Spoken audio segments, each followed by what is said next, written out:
Jumpa lagi dengan saya dalam channel Klavo Sukacita. Saat ini kita hendak membaca dan merenungkan firman Tuhan. Tetapi sebelumnya mari kita satu di dalam doa, kita berdoa. Bapa kami yang di surga, Bapa di dalam nama Yesus, firman Tuhan pelita bagi kaki kami dan terang bagi jalan kami. Oleh karena itu Bapa, saat ini kami hendak membaca dan merenungkan firman-Mu. Berikanlah kepada kami hikmat pengertian dan hati yang lemah lembut untuk menerima firman ini. Sehingga kami mengerti dan mampu kami lakukan dalam kehidupan kami setiap hari. Di dalam nama Tuhan Yesus firman yang hidup, kami berdoa. Amin. Firman Tuhan yang hendak kita baca di saat ini terdapat di dalam perjanjian baru, yaitu 1 Yohanes pasal 4 ayat 7 sampai ayatnya yang ke-20. Lembaga Alkitab memberi judul Allah adalah kasih. Saudara-saudaraku yang kekasih, marilah kita saling mengasihi, sebab kasih itu berasal dari Allah. Dan setiap orang yang mengasihi lahir dari Allah dan mengenal Allah. Barang siapa tidak mengasihi, ia tidak mengenal Allah, sebab Allah adalah kasih. Dalam hal inilah kasih Allah dinyatakan di tengah-tengah kita, yaitu bahwa Allah telah mengutus anaknya yang tunggal ke dalam dunia, supaya kita hidup olehnya. Inilah kasih itu, bukan kita yang telah mengasihi Allah, tetapi Allah yang telah mengasihi kita dan yang telah mengutus anaknya sebagai pendamaian bagi dosa-dosa kita. Saudara-saudaraku yang kekasih, jikalau Allah sedemikian mengasihi kita, maka haruslah kita juga saling mengasihi. Tidak ada seorang pun yang pernah melihat Allah. Jika kita saling mengasihi, Allah tetap di dalam kita dan kasih-Nya sempurna di dalam kita. Demikianlah kita ketahui bahwa kita tetap berada di dalam Allah dan Dia di dalam kita. Ia telah mengaruniakan kita mendapat bagian dalam Roh-Nya, dan kami telah melihat dan bersaksi bahwa Bapa telah mengutus anaknya menjadi juru selamat dunia.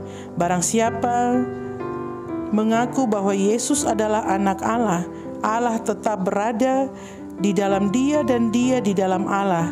Kita telah mengenal dan telah percaya akan kasih Allah kepada kita. Allah adalah kasih, dan barang siapa tetap berada di dalam kasih, ia tetap berada di dalam Allah dan Allah di dalam Dia. Dalam hal inilah kasih Allah sempurna di dalam kita, yaitu kalau kita mempunyai keberanian percaya pada hari penghakiman, karena sama seperti Dia juga, kita juga ada di dalam dunia ini. Di dalam kasih tidak ada ketakutan, kasih yang sempurna melenyapkan ketakutan, sebab ketakutan mengandung hukuman, dan barang siapa takut, ia tidak sempurna di dalam kasih. Kita mengasihi karena Allah lebih dahulu mengasihi kita. Jikalau seorang berkata, "Aku mengasihi Allah," dan ia membenci saudaranya, maka ia adalah pendusta. Karena barang siapa tidak mengasihi saudaranya yang dilihatnya, tidak mungkin mengasihi Allah yang tidak dilihatnya. Dan perintah ini kita terima dari Dia. Barang siapa mengasihi Allah, ia harus juga mengasihi saudaranya. Demikianlah firman Tuhan. Yang dikatakan berbahagia adalah setiap kita yang membaca, mendengar, dan melakukan firman Tuhan. Sahabat Klavos yang Tuhan Yesus kasihi, tema perenungan kita di saat ini yaitu kasih yang tak terbatas. Ada beberapa hal yang hendak disampaikan bagi saudara dan saya, yaitu pada bagian pertama mau menyampaikan kepada kita bahwa kasih Allah tidak terbatas. Karena kasih Allah tidak terbatas, sehingga Ia memberi Yesus Kristus untuk menebus dosa saudara dan saya. Kasih Allah tidak terbatas, kasih Allah bagi semua orang. Dan kasih Allah tidak hanya diberikan kepada satu orang saja, atau golongan tertentu, suku tertentu, ataupun bangsa tertentu, tetapi kasih Allah bagi semua orang. Kasih Allah tidak dibatasi oleh waktu. Waktu dulu, sekarang, atau nanti waktu yang akan datang. Tetapi kasih Allah dari dahulu, sekarang, sampai selamanya tetap ada. Sahabat Klavos yang Tuhan Yesus kasihi, kasih Allah bukan saja hal-hal yang menyenangkan yang kita pikirkan, atau kita tidak dapat mengatakan bahwa ketika kita mengalami hal-hal yang sukacita ataupun hal-hal yang menyenangkan, maka kita akan berkata Allah mengasihi kita. Tetapi perlu kita ketahui juga, karena kasih Allah, Ia mengizinkan kita pun ada dalam penderitaan, dalam pergumulan, supaya kita menyadari. Tetapi juga kita akan melihat bagaimana Allah turut bekerja menolong saudara dan saya. Kasih Allah, Dia izinkan kita mengalami penderitaan dengan maksud mendidik kita, supaya kita menjadi manusia rohani yang lebih dewasa. Tetapi juga lewat peristiwa itu kita akan melihat bagaimana Allah turut bekerja menolong saudara dan saya. Tetapi juga lewat penderitaan itu kita dapat menyadari kesalahan, pelanggaran yang kita buat, sehingga akhirnya kita menyadari dan meninggalkan dosa dan kesalahan itu, sehingga kita berjalan kembali ke jalan yang Tuhan inginkan. Sahabat Klavos yang Tuhan Yesus kasihi, lewat bagian firman Tuhan ini juga mengingatkan kepada saudara dan saya bahwa Tuhan menginginkan saudara dan saya untuk hidup saling mengasihi. Bagian yang kedua, lewat firman Tuhan mengingatkan saudara dan saya bahwa siapa yang lahir atau siapa yang mengasihi, ia lahir dari Allah dan mengenal Allah. Ini juga mengingatkan kita pada Matius pasal 5 ayatnya yang ke-9. Di situ firman Tuhan katakan, berbahagialah orang yang membawa damai, karena mereka akan disebut anak-anak Allah. Disebut sebagai anak Allah kalau kita membawa damai. Tetapi lewat pembacaan kita di saat ini mengingatkan kepada kita, kalau kita disebut sebagai anak Allah atau kita lahir dari Allah dan mengenal Allah, maka kita harus hidup dalam kasih atau saling mengasihi. Bapak Ibu sahabat Klavos yang Tuhan Yesus kasihi, berarti ciri-ciri dari orang-orang yang mengenal Allah ataupun lahir dari Allah, seperti tadi dalam kitab Matius dikatakan, Matius 5 ayat 9, anak-anak Allah membawa damai. Berarti ciri-ciri dari anak Allah atau ciri-ciri dari orang yang mengenal Allah dan lahir dari Allah adalah suka bawa damai dan suka saling mengasihi. Bapak Ibu sahabat Klavos yang Tuhan Yesus kasihi, kalau kita dikatakan lahir atau mengenal Allah, maka kita akan mampu saling mengasihi. Sebab dikatakan kalau kita mengenal Allah, berarti kita mampu mengasihi. Tetapi menjadi pertanyaan bagi kita bersama bahwa bagaimana dengan orang yang saling membenci? Karena pada kenyataannya dikatakan kita anak Tuhan, kita percaya dan mengikuti Tuhan Yesus sebagai Tuhan dan Juru Selamat.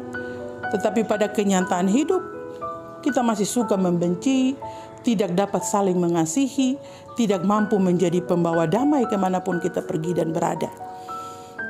Sahabat Klavos yang Tuhan Yesus kasihi, marilah, jika kita betul-betul mengenal Allah dan kita berasal atau dari Allah, anak-anak Tuhan, maka kita harus mampu saling mengasihi.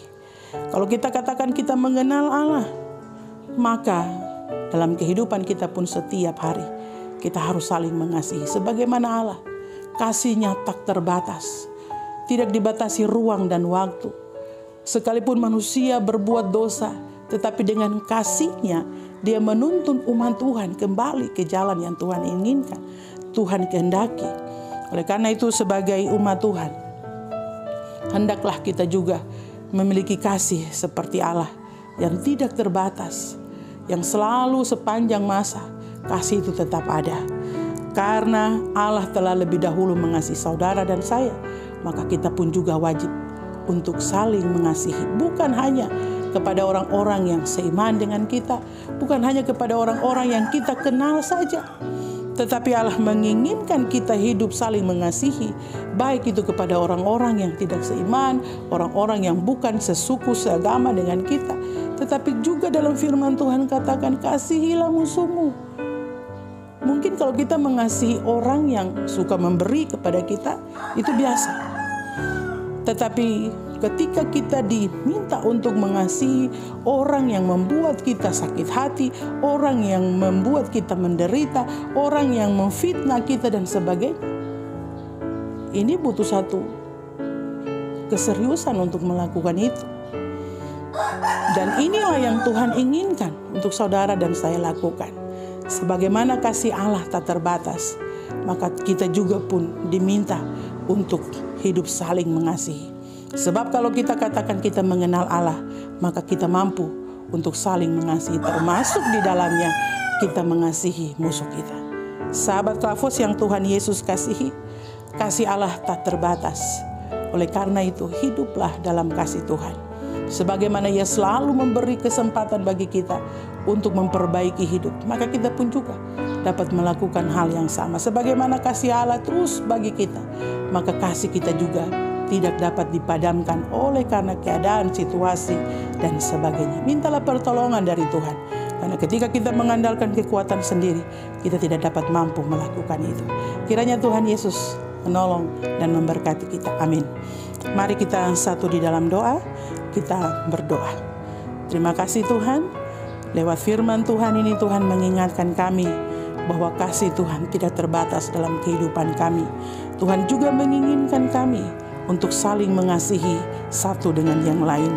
Bapa, tolong kami agar dalam kehidupan kami setiap hari, sekalipun kami diperhadapkan dengan situasi yang tidak menyenangkan, dengan orang-orang yang menyakiti hati ataupun yang membenci kami dapat melakukan kasih ini Tuhan. Mampukan kami agar kami dapat mampu melakukan firman Tuhan dalam kehidupan kami setiap hari. Bapa, biarlah di sepanjang hari ini semua kami ada dalam berkat pertolongan penyertaan Tuhan. Di dalam nama Tuhan Yesus kami berdoa. Amin. Shalom, Tuhan Yesus memberkati.